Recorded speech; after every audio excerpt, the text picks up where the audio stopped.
Hey, what's going on, guys? It is Deficine right now. You're watching some 4v4 standoff hardpoint Masters League play, although my friends at the time were silver, I believe, but I believe the other team was entirely Masters, and I myself am a Master in the league play, so whatever. I think my friends are definitely qualified to be up there in the Masters bracket, so this is the Masters League play for you guys if you're curious on what rank that may be.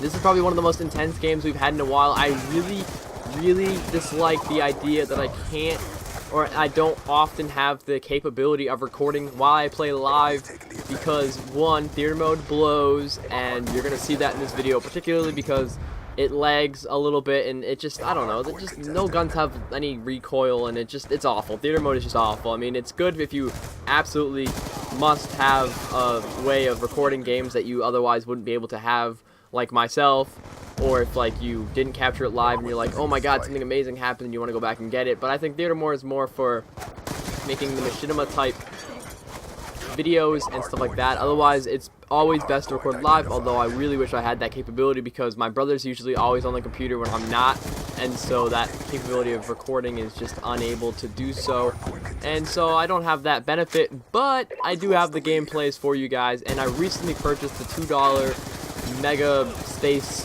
thing from Treyarch. It's you get about 100 public match classes, you get 50 more league play classes, you get 32 video slots, a whole ton of emblem slots and screenshot areas.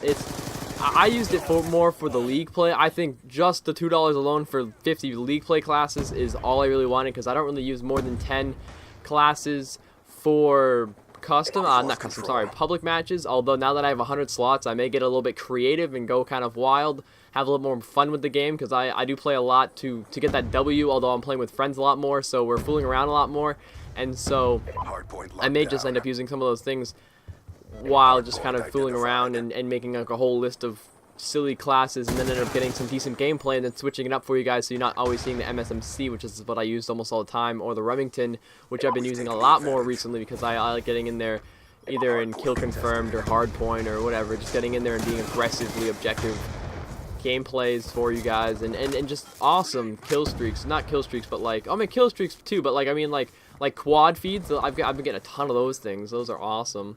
Love getting those with the Remington. It's the thing with the Remington is if you have a bad connection, I feel like you don't make as many shots. You get a lot more hit markers. But if you get a decent to good connection, you're gonna make some shots, and you're gonna connect some shots, and you're gonna make some nice feeds going on in that feed.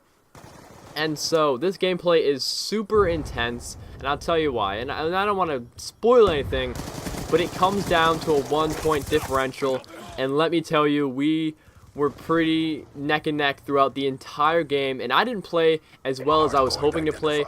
I think I played smart. If you guys see some of the moves that I made, some of the aggressive pushes that I made, I just didn't win the gun battles that I was expected of myself to make. And so I'm playing smarter, but I didn't necessarily make the shots connect when I was doing this. It's different from the theater mode than when you actually see, because obviously if my gun was like kicked off to the top right and just missed his head in theater mode, it's gonna look like I have no recoil and just didn't connect shots. But this game was insanely close. One of my friends, Main Shark, he's been in my videos before. I had a YouTube channel with him before. He stepped it up and played made some smart moves during later in the game, and it turned out to be an extremely exciting ending to the game. We were all really kind of astonished at how the game came out. It honestly came down to the very last hard point. The entire game was tied up the entire game, and it was insane. I loved it. I love that kind of game, and I love that I can do that with my friends.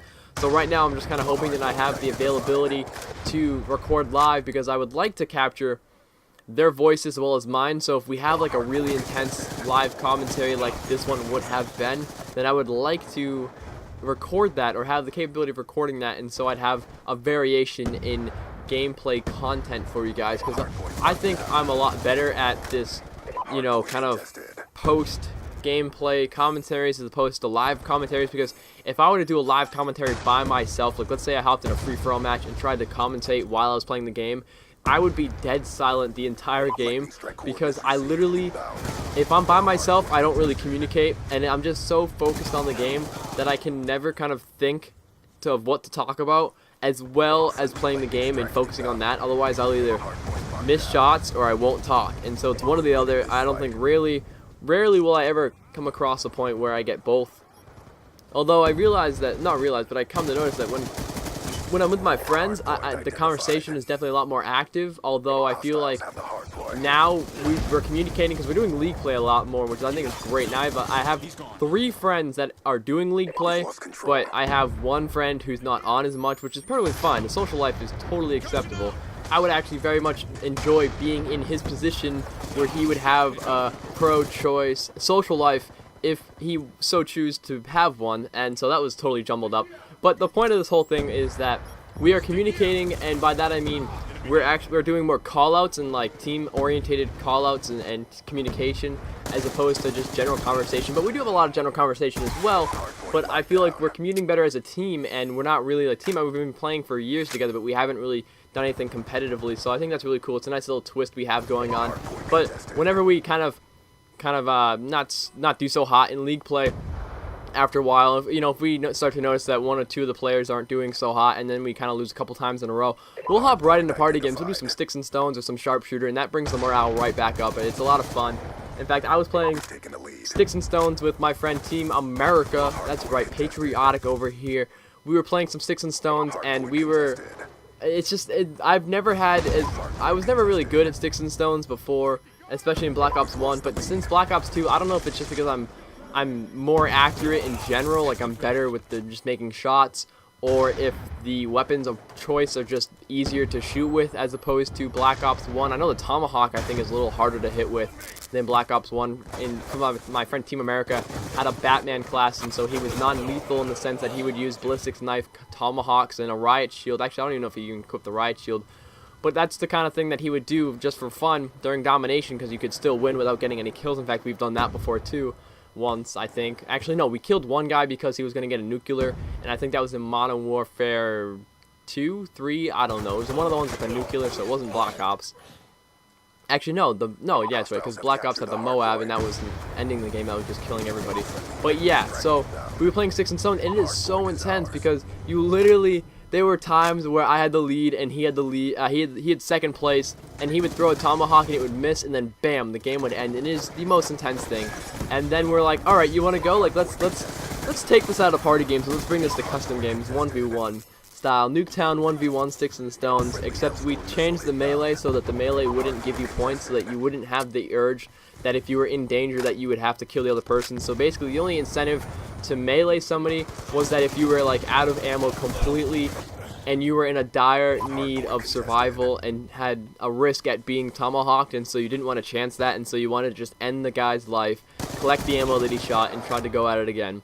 And I put the score to 100, so that's 10 points for a ballistics knife, 10 points for crossbow, 5 points for a tomahawk, and bank drop to the other person, and 0 points for melee. And this probably went on for a good hour and a half, because we got so into it, because it was just back and forth. The first round, we played 2 rounds. The first round, it was pretty back and forth a couple times. We were even 3-3 for tomahawk, and then what happened is he kind of lost his mojo. My friend Team America lost his mojo, and I got a little bit on a streak there, and ended up winning the game, probably 100-0. But it was either that or he had a low score. But then he was like, all right, I can't end on that. I wanted him to redeem himself, because he is the tomahawk master, and I am just the amateur. So I wanted to give him a redemption choice, and we did that, and we probably got up to like 20 tomahawks after like a half an hour. Like, it was going nowhere because we were both landing every shot, and it was ridiculous, and it was literally never going to end. And it was like 4 a.m. in the morning, and so we're just like, all right, we'll stop using tomahawks. We'll wait until we're both about even at 0, and we'll stop using tomahawks, and then we'll just get the ballistics knife and the crossbow. But when we started doing that, we both played differently, because we knew that there was no danger of being tomahawked and getting banked up, so our play styles definitely changed. And he definitely changed, because he would stand still more often, and he wasn't moving around as crazily, and he is definitely pretty good at strafing me out. I missed a lot of shots on him from him strafing. But what it came down to was a 90 to 95, and I was like, all right, I had the 90 by the way, and I was like, all right, I'm gonna go for the tomahawk, because I'm gonna screw with his mind, and I'm gonna mess him up, and I'm going to go for the tomahawk, and then I'm going to have 95 points. I'm going to go like, all right, good night, John, and then shut off the Xbox and call it a night. But what do I know? He sneaks around. I thought he was going to come bottom house.